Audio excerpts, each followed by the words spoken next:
दोस्तों triple S the 27 coaching centre में आपका एक बार फिर स्वागत है। आइए हम जो आधुनिक भारत की सीरीज स्टार्ट की थी उसका आज दूसरा लेक्चर लेने जा रहे हैं। इसमें हम टॉपिक पढ़ेंगे यूरोपियों का आगमन। देखो, भारत में यूरोपियों का कई चरणों में आगमन हुआ था। प्रथम चरण में भारत में पुर्तगाली आए थे, तो पुर्तगालियों या यूरोपियों के आगमन की हमने पृष्ठभूमि बता दी थी। यूरोपी जो भारत के लिए क्यों आकर्षक हुए थे, इसमें उन्हें जो है क्या क्या लाभ हुआ था और कौन कौन से इन्होंने यहाँ आकर नीतियाँ चलाई थी। अंततः जो है भारत पर विजय किसने किया था, किस यूरोपीय शक्ति ने की, तो सारी पृष्ठभूमि हम इसकी जान चुके थे। आज यूरोपियों के आगमन जानेंगे। दोस्तों देखिए, यूरोपियों के आगमन में आज हम पुर्तगाली पढ़ेंगे। पुर्तगाली तो पुर्तगाली में देखेंगे कि क्या क्या इसमें जो है प्रावधान किए गए थे। पुर्तगाली में पढ़ेंगे वास्को डी गामा। मुख्य मेरा रहेगा वास्को डी गामा। इससे पहले हम बता चुके थे जो यूरोप का या फिर रोमन साम्राज्य का विघटन हुआ था। रोमन साम्राज्य का विघटन हुआ था। रोमन साम्राज्य था या रोमन राज्य था, इसका विघटन हुआ था और विघटन से दो शक्तियाँ या दो राज्य उभर कर आए थे। एक पश्चिमी रोमन आया था साम्राज्य, एक पूर्वी रोमन आया था, पूर्वी रोमन। तो हमने बताया था पूर्वी रोमन जो था इसकी राजधानी कांस्टेंटिनोपल था, जिसको कुस्तुनतुनिया कहा जाता है। इसकी राजधानी रोम थी। तो ऐसे हमने बताया था कि रोम या इसके जो है पूर्वी रोमन है, इस पे किसका अधिकार हो गया था, इसका पूर्वी रोमन का एक तुर्की या टर्की, क्योंकि पूर्वी रोमन जो है ये ज़्यादा महत्वपूर्ण था और व्यापार सारा इसी क्षेत्र से होकर होता था भारत के साथ में। और इस क्षेत्र में जब टर्की का शासन जो है अधिकार हो गया था, टर्की शासक, इसको उस्मानिया साम्राज्य भी कहा जाता है, उस्मानिया साम्राज्य। तो जब टर्की पर उस्मानिया साम्राज्य का शासन हो गया तो फिर व्यापार के सारे रास्ते बंद हो गए थे। जब व्यापार के सारे रास्ते बंद हो गए थे तो मजबूरन यूरोप वासियों ने एक नए मार्ग की तलाश में भारत की तरफ रुख किया था। हालांकि भारत को खोजने के क्रम में सबसे पहले कोलंबस निकला था। कोलंबस कब निकला था दोस्तों? 1492 में। 1492 में भारत की खोज के लिए सबसे पहले कौन यात्री निकला था? कोलंबस जो है ये वहाँ से निकला था, ये भारत की खोज के लिए। तो भारत की खोज के लिए सबसे पहला प्रयास जो है कोलंबस ने किया था, लेकिन ये भारत को खोज नहीं पाया था। इसने भारत की खोज ना करके किसकी खोज कर ली? अमेरिका की। तो भारत की खोज के क्रम में पहला जो है कदम इसने उठाया था कोलंबस ने। हालांकि अफ्रीका के तटीय क्षेत्र में पहुंचा तो तूफान के आ जाने से इसका जहाज़ जो है वो गड़बड़ हो गया, रास्ता बिचल गया, तो ये धीरे धीरे कहाँ पहुंच गए? अमेरिका में। अब भारत के क्रम में जो है सबसे पहले इसकी हम कहानी जानते हैं कि पुर्तगाली राजा थे एक जान डोम। यहाँ से देखिए इसकी पृष्ठभूमि शुरू करते हैं। एक पुर्तगाली राजा थे जान डोम, पुर्तगाली राजा जान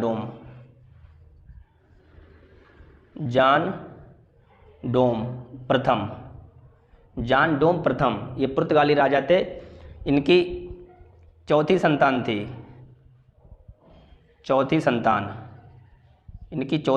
दोस्तों थी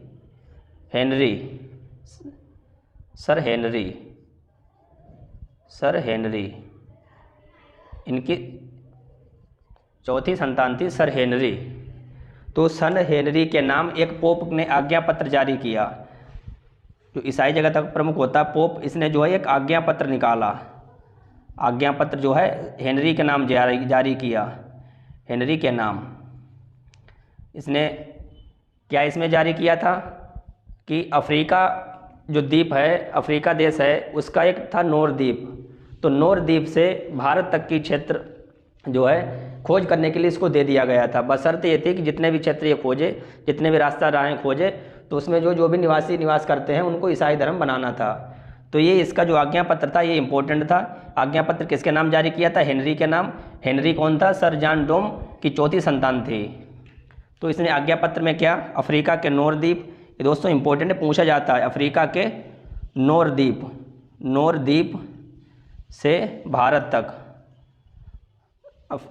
द्वीप से भारत तक की खोज के लिए यह क्षेत्र हेनरी को दे दिया गया था। हेनरी को दे दिया कि ये क्षेत्र जो है इसकी खोज करो। और एक शर्त रखी गई थी। शर्त क्या रखी गई थी? ये शर्त इम्पोर्टेंट है कि विजित क्षेत्र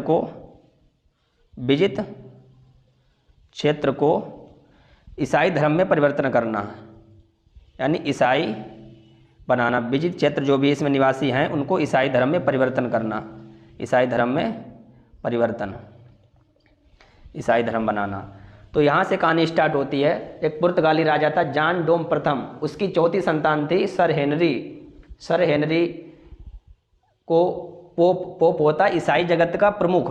जैसे अपने हिंदू धर्म में जैसे सबसे प्रमुख जो होता है भगवान को लोग मानते हैं, ऐसे ही ईसाई ये पोप ये ईसाई धर्म का प्रमुख होता है, ईसाई धर्म का प्रमुख।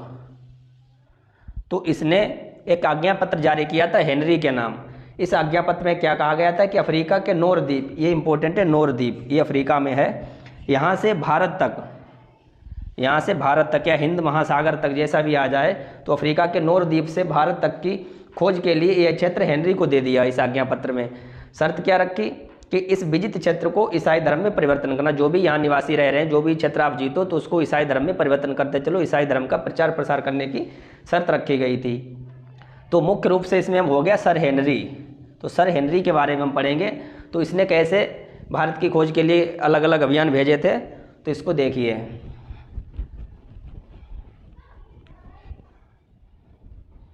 तो एक व्यक्ति था सर हेनरी।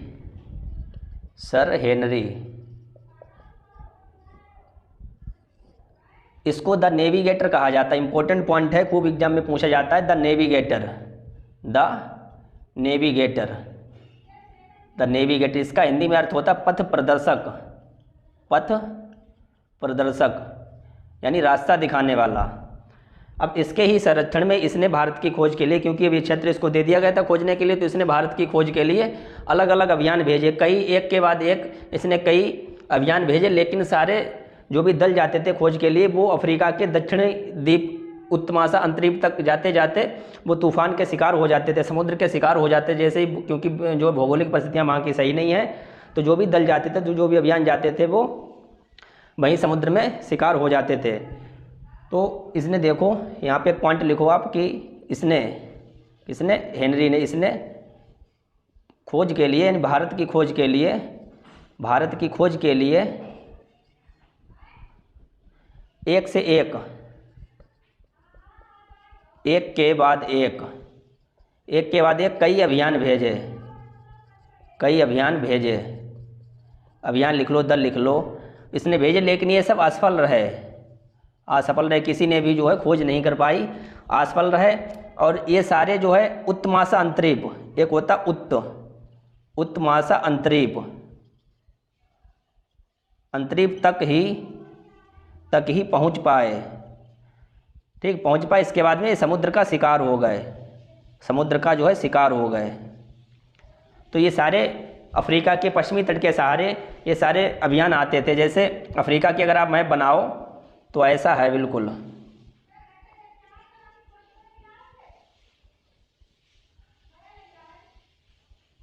तो यहाँ पुर्तगाल है, यहाँ से अभियान जो निकलता था ऐसे करके जहाज ये, तो यहाँ तक ही आ पाते। उत्तमाशा अंतरीप है यहाँ पे, उत्तमाशा अंतरीप। तो यहाँ आते आते जो है ये सारे दल जो है शिकार हो जाते थे, कोई भी इधर इसको क्रॉस नहीं कर पाया। तो जब असफलता लगी, फिर एक व्यक्ति था बार्थोलोमियो डियाज, 1487 की बात है। एक व्यक्ति था बार्थोलोमियो डियाज। जब कई लोग असफल हो गए थे, इन्होंने खोज नहीं कर पाई थी, फिर सर हेनरी ने बार्थोलोमियो डियाज को भेजा। तो इसने देखो ये उत्तमाशा अंतरीप तक, उत्तमाशा अंतरीप तक पहुंचने वाला प्रथम व्यक्ति था। दोस्तों यहाँ तक आते आते सारे जो है अभियान नष्ट हो जाते थे, लेकिन यहाँ पे एक जगह थी उत्तमाशा अंतरीप।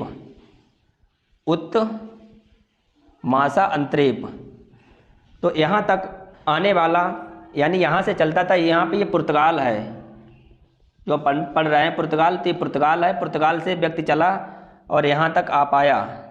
कौन सबसे पहले? Bartolomeu Diaz. तो बार्थोलोमियो डियाज जो है इसने क्या कि उत्तमाशा अंतरीप की खोज की। उत्तमाशा अंतरीप, इसके देखिए केप ऑफ गुड होप, इसका अन्य नाम क्या है? अन्य नाम है Cape of Good Hope. Good Hope यानी आशा का अंतरीप, आशा का अंतरीप। तो उत्तमाशा अंतरीप को केप ऑफ गुड होप ये किसने नाम दिया था? ये नाम जो है दिया था जॉन डोम द्वितीय ने। सम्राट जॉन डोम सेकेंड ने इसका नाम रखा था उत्तमाशा अंतरीप। तो दोस्तों ये इंपॉर्टेंट है, पूछा भी गया है कि केप ऑफ गुड होप ये नाम किसने दिया था? जॉन डोम द्वितीय ने दिया था। इसकी खोज किसने की थी? बार्थोलोमियो डियाज ने की थी 1487 ईस्वी में। और ये है कहाँ? अफ्रीका का दक्षिणतम बिंदु है। ये जो अफ्रीका महाद्वीप है उसका देखो सबसे हमने साउथ में बनाया है। ये अफ्रीका का दक्षिणतम बिंदु है, अफ्रीका महाद्वीप का दक्षिणतम बिंदु।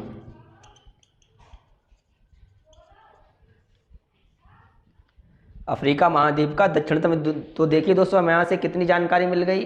पुर्तगाली राजा जॉन डोम द्वितीय, जॉन डोम प्रथम ने की चौथी संतान सर हेनरी थे। इसको एक आज्ञा पत्र जारी किया गया था। फिर इसने एक के बाद एक अभियान भेजे थे भारत की खोज के लिए। तो सारे असफल हुए थे, उत्तमाशा अंतरीप तक ही पहुँच पाए। एक खोज नहीं कर पाए, केवल वहाँ तक पहुँच पाए। ठीक है, 1487 बार्थोलोमियो डियाज ने उत्तमाशा अंतरीप तक पहुँचने वाला पहला व्यक्ति था। इसको जॉन डोम द्वितीय ने केप ऑफ गुड होप नाम दिया था। और ये अफ्रीका का दक्षिणतम बिंदु है केप ऑफ गुड होप। तो यहाँ तक हमने। और देखिए दोस्तों जो बार्थोलोमियो डियाज था तो उसने इसको नाम दिया था तूफानों का अंतरीप। दोस्तों यहाँ पर तूफान बहुत आते थे, तूफानों का अंतरीप। तूफानों का अंतरीप नाम ये किसने दिया? ये खुद बार्थोलोमियो डियाज ने दिया था। ये नाम जो है बार्थोलोमियो डियाज।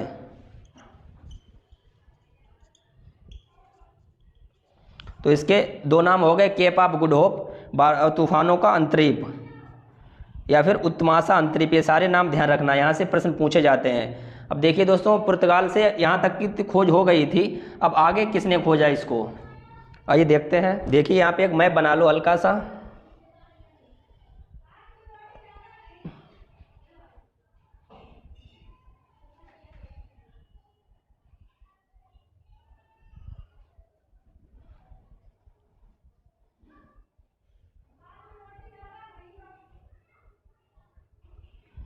ये अफ्रीका का मैप है और यहाँ पे मैप बनाइए आप भारत का ऐसे। और यहाँ पे ये स्थान है आपका केरल। यहाँ से पुर्तगाल, यहाँ पे दोस्तों पुर्तगाल है, यहाँ पे लिख लीजिए पुर्तगाल। ये देश जो है पुर्तगाल, ये किसका देश है? यूरोप का, यूरोप महाद्वीप का देश है। ये पूरा आपका अफ्रीका है और ये आपका है भारत। तो बार्थोलोमियो डियाज के बाद में, बार्थोलोमियो डियाज 1487 में आया था, 87 में आया था और 88 में जो है वापस हो गया था। इसके बाद में बार्थोलोमियो डियाज के बाद में उसने देखो यहाँ तक आ गया था। बार्थोलोमियो डियाज जो था वो यहाँ से चल के यहाँ तक आ गया था, यहाँ तक आ गया था। और भारत दोस्तों कहाँ पे है? यहाँ पे। तो यहाँ से इस पे लिख लो Cape of Good Hope, Cape of Good Hope. तो केप ऑफ गुड होप से भारत तक की जो यात्रा इसने जो की है वो किसने की है? पुर्तगाली नेविगेटर वास्को डिगामा। तो वास्को डिगामा के बारे में पढ़ेंगे। तो इसके बाद में यहाँ ऐसे गया, एक यहाँ पे पड़ता मोजम्बिक, इसके बाद में ऐसे अरब सागर होते हुए भारत पहुँचा। तो पूरी हम यात्रा इसकी देखेंगे पुर्तगाली वास्को डिगामा की, पुर्तगाली यात्री वास्को डिगामा की। ये दोस्तों 20 जुलाई 1497 को वहाँ से निकला था। वास्को डिगामा जो कहाँ से चला था? पुर्तगाल। पुर्तगाल में एक जगह है लिस्बन, ये पुर्तगाल है, यहाँ पे एक जगह है लिस्बन। ये दोस्तों पूछा जाता है कि वास्को डी गामा ने अपनी यात्रा कहाँ से प्रारंभ की थी, तो लिस्बन ये सिटी का नाम है, लिस्बन शहर है। वहाँ से कौन, पुर्तगाली यात्री वास्को डी गामा चला था। कब चला था दोस्तों, बहुत इंपॉर्टेंट है, 14 जुलाई 1497। 14 जुलाई नहीं दोस्तों, 20 जुलाई है यहाँ पे, 20 जुलाई 1497 को इसने यात्रा प्रारंभ की। इसने लिस्बन से यात्रा प्रारंभ की वास्को डी गामा ने। ऐसे ही आ रहा है तो देखिए अफ्रीका के पश्चिमी तट, यहाँ पे पूरा सागर है। ये कौन सा सागर है, प्रशांत, ये अटलांटिक महासागर है। ये यहाँ पे अटलांटिक महासागर है, अटलांटिक महासागर। तो पुर्तगाली यात्री वास्को डी गामा 20 जुलाई 1497 को लिस्बन से प्रारंभ किया चलना, और ये अफ्रीका के पश्चिमी तट के सहारे होता हुआ यहाँ पे केप ऑफ गुड होप पहुँचा। केप ऑफ गुड होप के बाद में ही अफ्रीका के पूर्वी तट के सहारे यहाँ पे मोजाम्बिक है, मोजाम्बिक देश है, और अन्य सारे जो है प्राचीन यहाँ पे बंदरगाह वगैरह दिए गए हैं सारे। तो देखिए यहाँ पे मोजाम्बिक है, मोजाम्बिक के पास में यहाँ पे एक खाड़ी है मोसेल की, तो मोसेल बे, मोसेल बे, बे मतलब खाड़ी। मोजाम्बिक, मोजाम्बिक के बाद में फिर किलावा, यहाँ पे किलावा,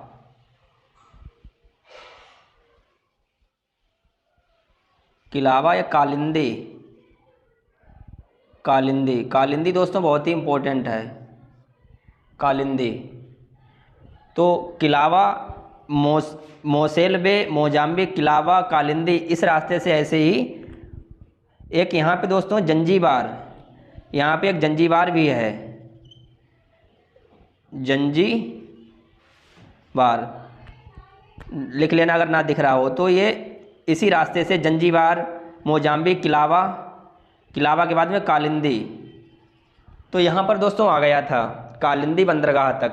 यहाँ तक बहुत विस्तार से आप समझियो कि लिस्बन से उसने यात्रा प्रारंभ की थी, और यहाँ ऐसे होते हुए केप ऑफ गुड होप पहुँचा, यहाँ से मोजले बे, फिर जो जंजीबार, मोजाम्बिक, किलावा और कालिंदी तक पहुँच गया था। अब कालिंदी में एक घटना होती, कालिंदी में रास्ता भटक गया था। तो कालिंदी में रास्ता जब भटक गया तो यहाँ एक गुजराती रहता था, गुजराती व्यक्ति रहता था, व्यापारी अब्दुल मजीद, अब्दुल मजीद। तो अब्दुल जो मजीद यहाँ रहता था, तो पुर्तगाली यात्री जो वास्को डी गामा था, तो इसको अब्दुल मजीद ने भारत के लिए रास्ता बताया था। अब्दुल मजीद ने इसको आगे की रास्ता बताई, अब्दुल मजीद ने इसको क्या बताया, आगे की रास्ता बताई, और अब्दुल मजीद खुद इसके साथ गया भारत क्योंकि वो भारतीय ही था। तो अब्दुल मजीद इसने पथ प्रदर्शक का काम किया, पथ प्रदर्शक। तो पुर्तगाली वास्को डी गामा ने अब्दुल मजीद का ही अनुसरण किया था। वास्को डी गामा ने, वास्को डी गामा ने अब्दुल मजीद का अनुसरण किया। अब कुछ लोग यहाँ पे कहते हैं कि भारत की जो जलमार्ग की रास्ता थी, ये किसने, पुर्तगाली यात्री वास्को डी गामा ने नहीं खोजी, बल्कि उसने एक गुजराती पथ प्रदर्शक का अनुसरण किया। इसलिए हम कह सकते हैं क्योंकि वो तो यहीं तक आ पाया था, वो कालिंदी तक। कालिंदी दोस्तों ये केन्या में है, एक देश है केन्या अफ्रीका का, उस केन्या में कालिंदी बंदरगाह है। तो पुर्तगाली यात्री वास्को डी गामा यहाँ तक आ गया था, यहाँ से वो रास्ता भटक गया था, फिर यहाँ से आगे की रास्ता जो है अब्दुल मजीद ने उसको बताई। तो इसीलिए कहते हैं कि उसने अब्दुल मजीद का एक अनुसरण किया था। पुर्तगाली यात्री वास्को डी गामा ने भारत की खोज नहीं बल्कि अब्दुल मजीद का अनुसरण किया था, अनुसरण किया, और फिर ये जो है यहाँ पे पहुँच गया। कहाँ पे, यहाँ पे कालीकट। तो यहाँ पे पहुँचने की भी दोस्तों 2 तिथियाँ हैं, तो उसको विस्तार से चर्चा करेंगे। तो देखिए यहाँ से अब हम एक हेडिंग डालेंगे, पुर्तगाली यात्री वास्को डी गामा, तो उसको फिर डिटेल से पढ़ेंगे। देखिए यहाँ पे दोस्तों वास्को डी गामा के बारे में कुछ जानते हैं। वास्को डी गामा वैसे तो इसको चोर डाकू कहा जाता है, लेकिन अपने जीवन में इसने एक ही काम किया था कि इसकी समुद्री यात्रा भारत के लिए इसने खोज ली थी, समुद्री रास्ता। तो देखिए ये इसने अपनी यात्रा कहाँ से प्रारंभ की, यात्रा प्रारंभ इसने कहाँ से की? तो लिखिए इसको लिस्बन, यानी पुर्तगाल की राजधानी, पुर्तगाल की राजधानी लिस्बन से। तो लिस्बन से इसने यात्रा प्रारंभ की। और कब की यात्रा? 20 जुलाई 1497। 1497 को ये चार जहाज़ों प्लस 197 से अधिक लोगों के दल के साथ जो है ये रवाना हुआ था। तो दोस्तों वास्को डी गामा जो है वो कहाँ से उसने यात्रा प्रारंभ की थी? लिस्बन से की थी। 20 जुलाई 1987 को, वो 1497 को इसने यात्रा प्रारंभ की थी। और चार जहाज़ों का बेड़ा और 197 से अधिक लोग इसके साथ जो है ये अपने साथ लेके निकला था। तो चार जहाज़ ये अपने साथ लेके निकला था। चार में से 3 जहाज़ जो थे ये यात्री जहाज़ थे और एक जहाज़ जो है वो मालवाहक जहाज़ था, मालवाहक। तो दोस्तों जहाज़ का देखिए पहला नाम क्या है? कौन कौन से 4 जहाज़ थे? तो पहला जहाज़ है साओ ग्रेबियल। पहले जहाज़ का नाम है साओ ग्रेबियल। दूसरे का नाम है साओ रफायल।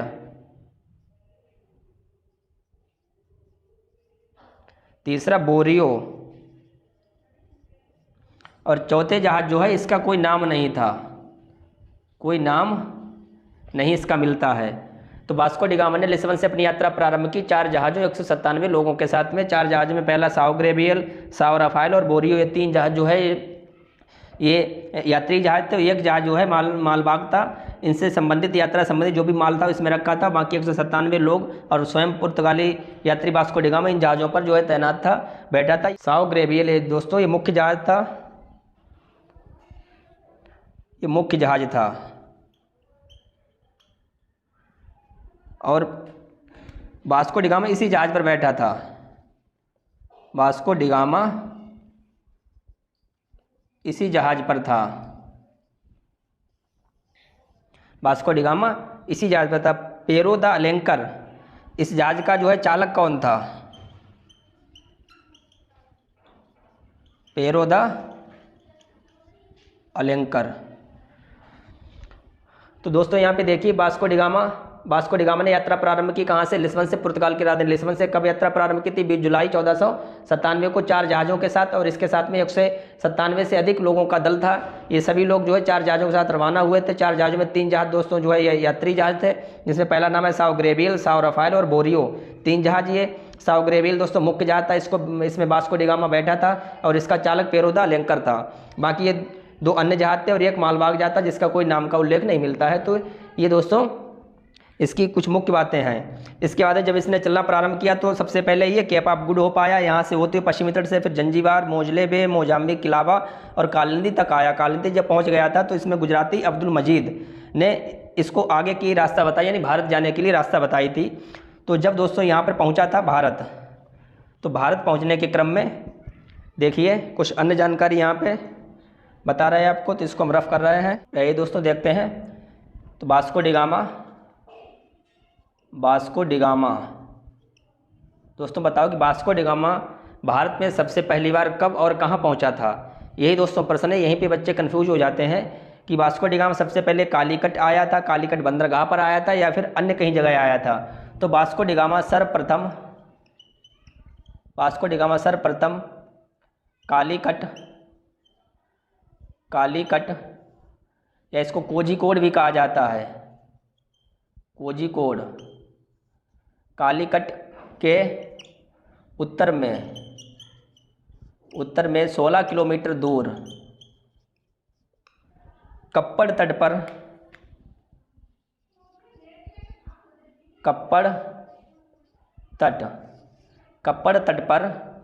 17 मई 1498 को पहुंचा। देखिए दोस्तों ये कप्पड़ तट वाला जो है ये प्रश्न इंपॉर्टेंट है कि वास्को डी गामा सबसे पहले कहाँ किस तट पर पहुंचा था? तो ये कप्पड़ तट है, ये एग्जैक्ट जगह है। वैसे कालीकट तो है ही है, कालीकट में ही कप्पड़ तट है, लेकिन कालीकट में भी ये कप्पड़ तट जो है उस पर सबसे पहले पहुंचा था। फिर दोस्तों ये अभी देखो कालीकट नहीं पहुंच पाया, कालीकट के ये छोटा सा तट है कप्पड़ तट, वहाँ पहुंचा था। ये कालीकट के उत्तर दिशा में 16 किलोमीटर दूर है। फिर दोस्तों ये पहुंचा कब? 17 मई 1498 को, 17 मई। तो यहाँ से दोस्तों 3 दिन बाद यहाँ से 3 दिन बाद, 3 दिन का मतलब है कि 20 मई 1498, 20 मई 1498 को वास्को डिगामा, 20 मई 1498 को वास्को डिगामा कालीकट बंदरगाह पर पहुंचा। कालीकट बंदरगाह पर पहुंचा।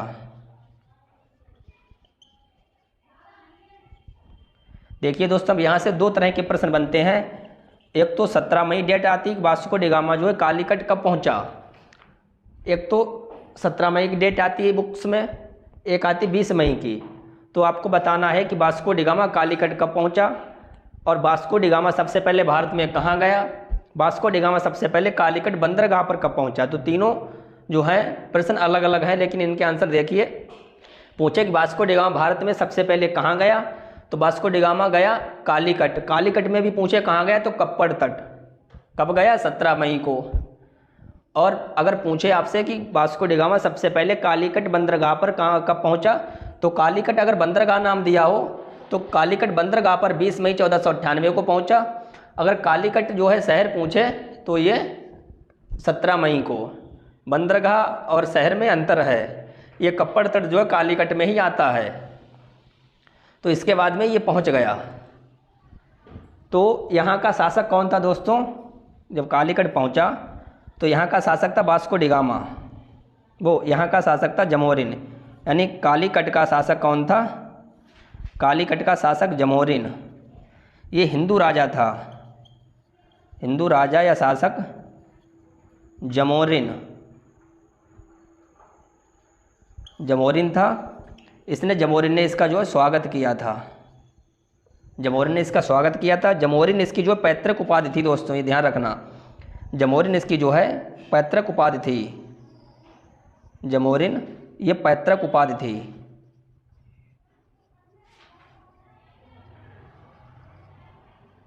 तो ध्यान रखना, ये पैतृक उपाधि थी। तो हमने वास्को डिगामा कालीकट तक आ गया दोस्तों। और जब ये कालीकट पर आया था तो कालीकट पर इसके आने से पहले ही दोस्तों यहाँ पे अरब लोगों के, व्यापारियों का एकाधिकार था। यहाँ पे अरब लोग जो है व्यापार करते थे। तो अरब लोगों से इसकी झड़प भी हुई थी। वो हम आगे देखें तो पहली बार जो है वास्को डिगामा भारत में कब आया था, तो 20 मई 1498 को आया था।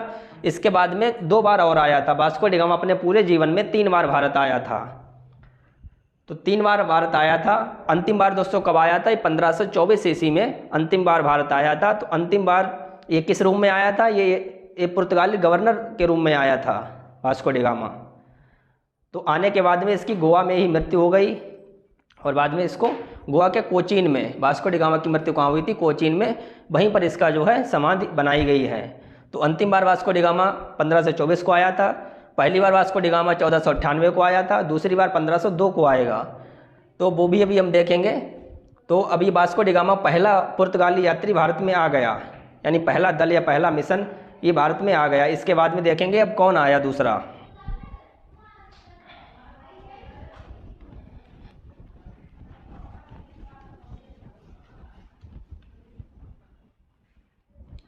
तो देखिए दोस्तों, तो सबसे पहले कौन आया था? पहले पुर्तगाली यात्री वास्को डिगामा आया था। दोस्तों दूसरी बार ये कब आया था? 1498 को भारत में। दूसरी बार दोस्तों पेड्रो अल्वारेंज ये आया था दोस्तों 1502 में। ये दोस्तों भारत आने वाला द्वितीय पुर्तगाली था। भारत आने वाला द्वितीय पुर्तगाली। इसके बाद में तीसरा मिशन जो है खुद वास्को डिगामा पुनः आया था। ये दोस्तों 1502 नहीं, ये 1500 है। वास्को डी गामा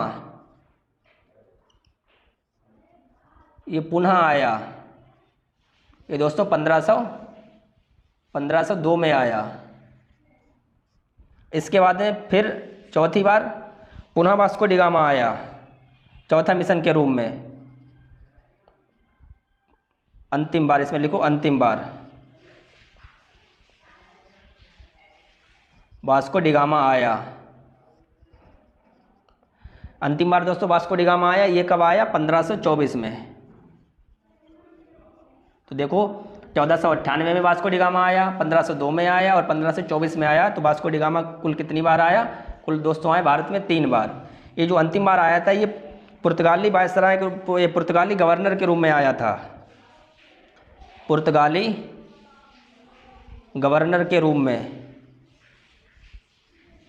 तो पहले 2 बार यात्री, सामान्य यात्री या व्यापारी के रूप में आया था और अंतिम बार जो गवर्नर के रूप में ये बनकर आया था। तो पेड्रो अल्वारेज जो आया था भारत आने वाला सेकंड पुर्तगाली था। ये 13 जहाजी बेड़ा लेकर आया था, जहाजी बेड़ा यानी 13 जहाज जो है लेके निकला था ये। तो ये हो गया। इसके बाद में कुछ और चीज़ें हैं वो इसके बारे में हम पढ़ेंगे। अब देखो पुर्तगाली तुमने पढ़ लिया, वो पुर्तगाली यात्री वास्को डी गामा तो पढ़ लिया। कुछ इसमें अभी और पॉइंट रह गए हैं, तो ये जो है चीज़ें इनको नोट कर लो सही से, ये खूब पूछा जाता है। भारत आने वाला पहला पुर्तगाली वास्को डी गामा, और दूसरा भी ध्यान रखो दोस्तों पेड्रो अल्वारेज, ठीक है। तो आइए और देखते हैं कुछ। वास्को डी गामा देखिए, ये दोस्तों किसके संरक्षण में भेजा गया था, यानी इसको भेजने वाला कौन सा राजा था, किसके संरक्षण में, किसने इसको आर्थिक मदद दी थी। तो दोस्तों ये इंपॉर्टेंट क्वेश्चन है। एक जो पुर्तगाली राजा था, पुर्तगाली राजा जॉन इमैनुअल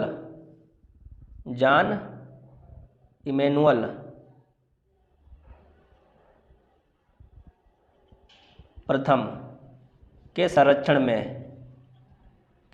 में भेजा गया। ये कौन से? जॉन इमैनुअल प्रथम के संरक्षण में भेजा गया। जब ये आ गया 1498 20 मई 1498 में ये भारत पहुंचा। तो ये भारत में कितने समय तक? केवल 3 माह तक रुका था ये। 3 माह बाद ये मिर्च मसाला, भारत से मिर्च मसाला, मिर्च कौन सी? काली मिर्च मसाला लेकर पुनः वापस लौट गया। और जो मिर्च मसाला से इसे जो है, ये मिर्च है दोस्तों, मसाला है, इसे जो है यात्रा का खर्च निकाल कर 60 गुना मुनाफा हुआ। 60 गुना दोस्तों मुनाफा हुआ था, ये भी चीज़ ध्यान रखो। तो 20 मई 1498 को भारत पहुंचा था। भारत पहुंचने के बाद में ये अगस्त 1498 को काली मिर्च मसाला ये सब लेकर और वापस लौट गया था। जब दोस्तों यहाँ पे आया था, जब भारत में ये आया था, तो यहाँ पर इसका विरोध किसने किया था? भारत में विरोध इसका किसने किया था? तो इसके आने के पहले यहाँ पे मूर और अरब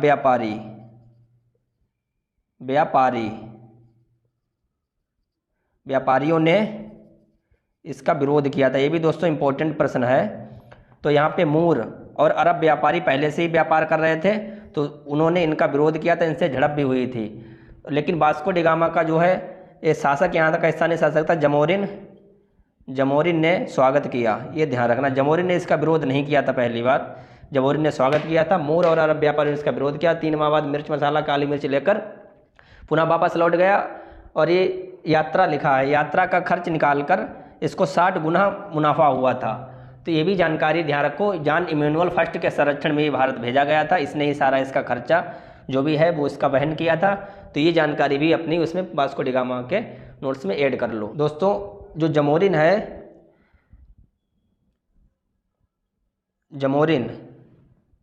इसका जो है वंश का क्या नाम था, क्योंकि जमोरिन तो इसकी पैतृक उपाधि थी, इसके वंश का क्या नाम था?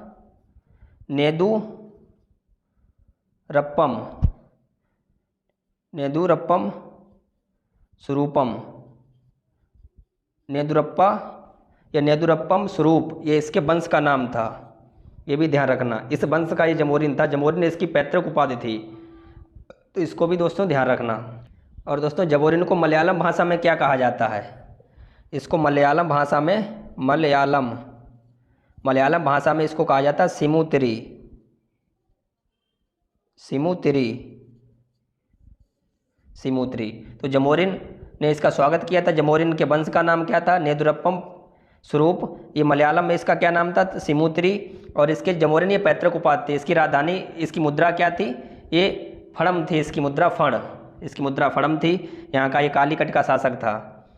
तो इतनी चीज़ें जो हैं हम इसके बारे में जान चुके हैं। आइए नेक्स्ट देखते हैं। जब ये पुर्तगाली यात्री वास्को डी गामा ये वापस लौट गया, फिर 13 जहाज़ों का बेड़ा लेकर पेड्रो अल्वारेज भारत आने वाला द्वितीय पुर्तगाली था। इसको भी ध्यान रखना। तो पेड्रो अल्वारेज,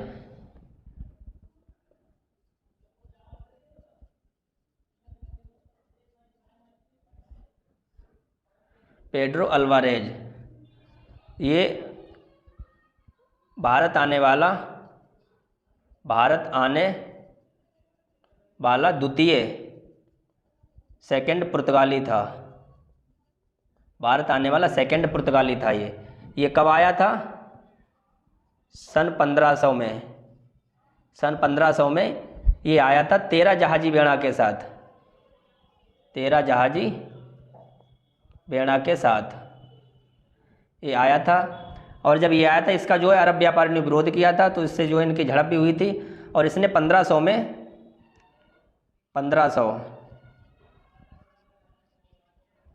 में इसने जो है प्रथम यानी कालीकट में प्रथम फैक्ट्री की स्थापना की। ठीक है, तो पहली फैक्ट्री की स्थापना किसने की? 1500 ईस्वी में पेड्रो अल्वारेज ने, जो कि भारत आने वाला सेकंड पुर्तगाली था। इसने कालीकट में प्रथम फैक्ट्री की स्थापना की। देखो दोस्तों, अगर कोठी पूछा जाए तो उसका आंसर अलग होगा। प्रथम कोठी, पुर्तगाली कोठी की स्थापना किसने की, तो उसका आंसर अलग होगा। तो आज के लिए बस इतना ही। इसके आगे कल हम पढ़ाएंगे पुर्तगाली गवर्नर, बाकी चीज़ें जो हैं पढ़ाएंगे। धन्यवाद दोस्तों।